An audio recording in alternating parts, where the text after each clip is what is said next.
ये जो आप अपनी स्क्रीन पर देख रहे हो ये है लंदन की थेम्स नदी, और अभी ये जो आप अपनी स्क्रीन पर देख रहे हो ये है दिल्ली की यमुना नदी।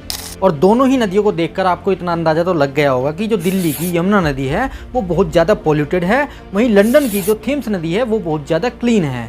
लेकिन ये जो लंदन की थेम्स नदी है ये 1850 के आसपास इतनी ज़्यादा पॉल्यूटेड और इतनी ज़्यादा गंदी थी कि इसकी वजह से लंदन में रहने वाले लोगों को हैजा और टाइफस जैसी बीमारियां होने लगी थी, और इसी वजह से उस टाइम पर लोगों ने इसका नाम रखा था द ग्रेट स्टिंक, जिसका मतलब होता है महान बदबूदार। लेकिन फिर इसके बाद 1858 में ब्रिटिश गवर्नमेंट ने इस प्रॉब्लम को सोल्व करने के लिए एक नया सीवेज सिस्टम बनाया, और 1865 में जोसेफ बाल्सगेट ने थेम्स नदी के लिए एक नया एडवांस ड्रेनेज सिस्टम तैयार किया, जिसके कुछ ही सालों बाद थेम्स नदी धीरे धीरे साफ होने लगी।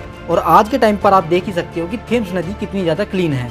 लेकिन अब सवाल ये उठता है कि क्या इंडिया भी ऐसा कुछ कर सकता है? तो देखिए बिल्कुल कर सकता है, क्योंकि 1997 में अहमदाबाद की जो साबरमती नदी है उसका हाल भी बिल्कुल आज की यमुना नदी के जैसा ही था। लेकिन फिर गुजरात गवर्नमेंट ने इस चीज़ को काफ़ी सीरियसली लिया और सिर्फ 15 सालों के अंदर अहमदाबाद की साबरमती नदी को साफ करके दिखाया। अब देखना यह है कि क्या बीजेपी की डबल इंजन सरकार यमुना नदी को साफ कर पाएगी, या बाकी पिछली सरकारों की तरह अगले 5 सालों तक दिल्ली वालों का बेवकूफ़ बनाती रहेगी।